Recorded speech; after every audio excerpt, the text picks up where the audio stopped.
Hey guys, back to how this color thing is whack. My shirt is blue and it very clearly looks purple, so we're just gonna let it happen. I'm gonna futz with the focus for a quick second so you can see what I'm doing.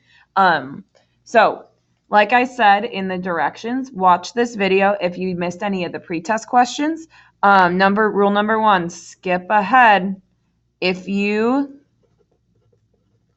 got one of the questions. Only watch it if you need to. So skip ahead if you got one of the questions. Don't watch it if you don't have to.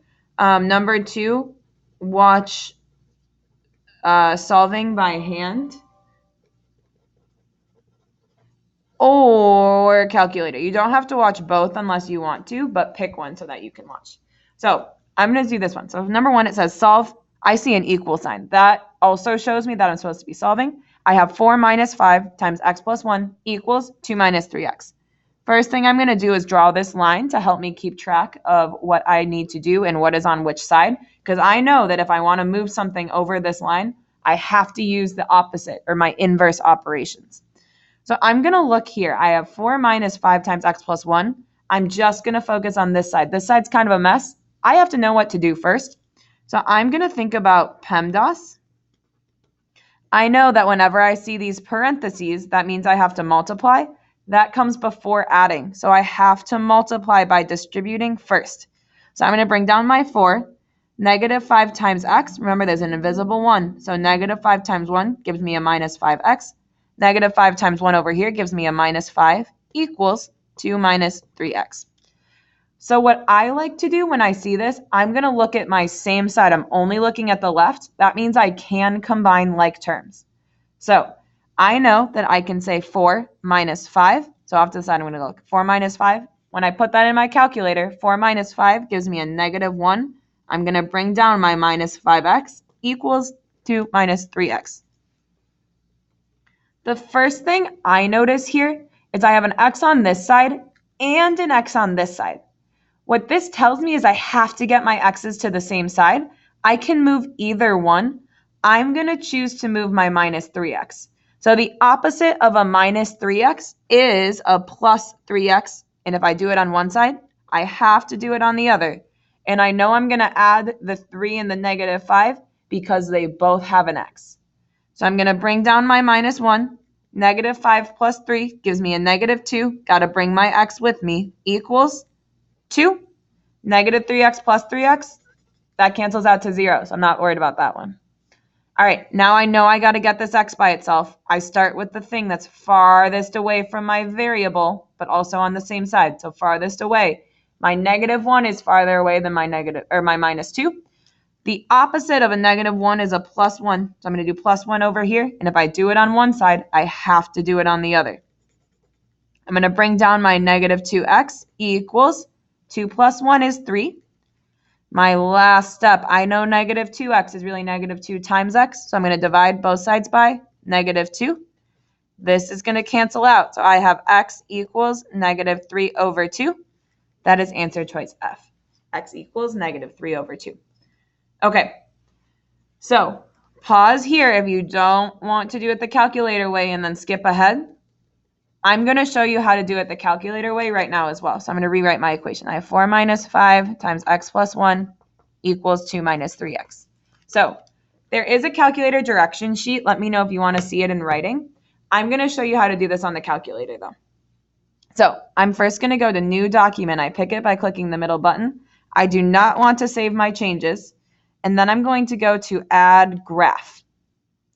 So I see I have an f1 of x. I'm going to type this left side of my equation in right there. So I'm going to do 4 minus, I'm going to use my minus sign, 5 parentheses. My x is all the way down here, so x plus 1. I see my ends parentheses. I'm going to hit enter. I'm going to hit enter. I should see a line being graphed right there. This is actually blue on my screen. I know it looks red there. So I graphed that one on this side. Then once I hit enter, I'm going to hit tab, which is right here above my control. So I'm going to hit tab, and it's going to give me f2 of x. I'm going to type in the right side of my equation. So I'm going to say 2 minus 3x, hit enter. So I have two lines on my screen. I want to know where they cross. I can't quite see it, so I'm going to go to Menu, and I'm trying to zoom out so I can see where my lines cross. I'm going to go to Windows/Zoom, click that, and then I'm going to zoom out. I'm going to kind of go up here. I want to see, zoom out right around the top of my screen so I can see where they cross. Now I see they move here. So I hit that middle button to zoom out. Now I can see that they cross right there in the middle of my screen. So I'm going to do Menu. I'm going to go down to Analyze Graph. And I'm going to go to Intersection because I want to know where they cross. This is probably the trickiest part. Think of this as like a scroll trackpad. Don't click. I just scroll. I need to click this once on the left side so I can see the lower side. So I'm going to click in the middle on the left. Then I'm going to scroll with my finger gently, don't click, over to the right. Click again.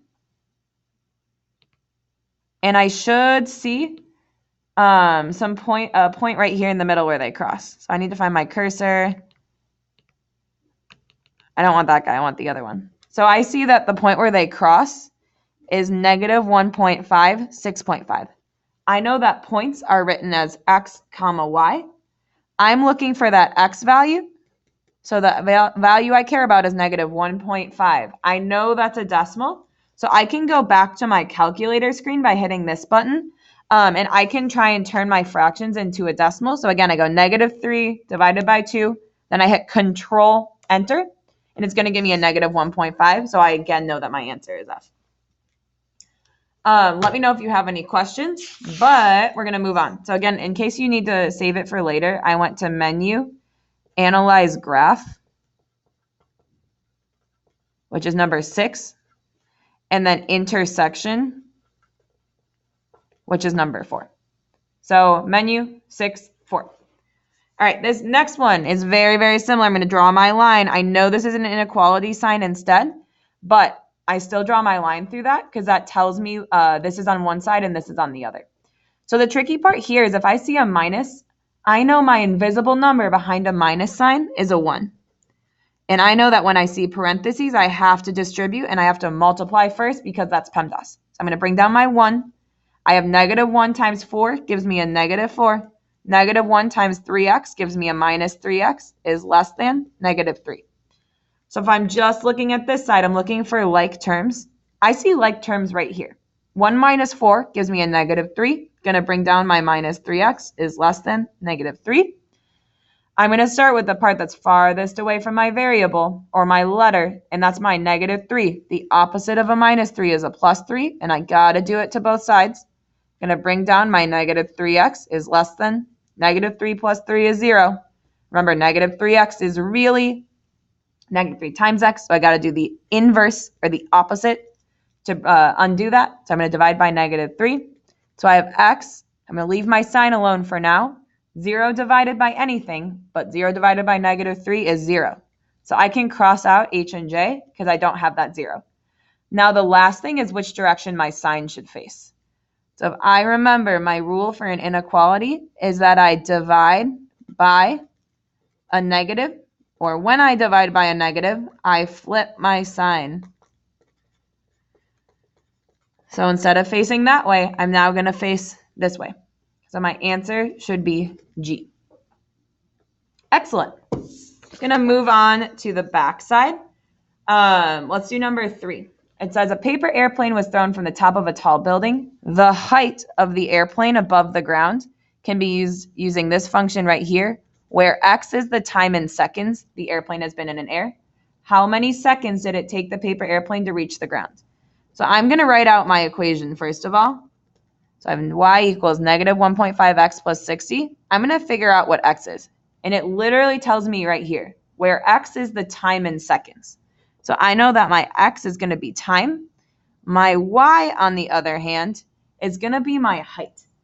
So my time in the air helps me determine my height. This is also independent and dependent variables, throwing it back. So I'm now going to focus in on my question. How many seconds? I see that seconds goes with x. Did it take the paper airplane to reach the ground? So the ground has to do with height. And I now have to use my brain a little bit and think about, okay, so if it's on the ground, what is my height going to be? So my ground is going to be at the bottom. I know the lowest I can be in this case is 0 feet. So I'm going to say 0. 0 is my height. This represents the ground. So instead of a y for height, I'm going to plug in 0. So I have 0 equals negative 1.5x plus 60. And now I got to get this x by itself because I'm looking for how many seconds it would take. So I have negative 1.5x plus 60. I start with the one that's farther away from my variable, and I'm going to do minus 60 on this side, minus 60 on this side. 0 minus 60 gives me a negative 60 equals negative 1.5x. I'm going to divide both sides by negative 1.5.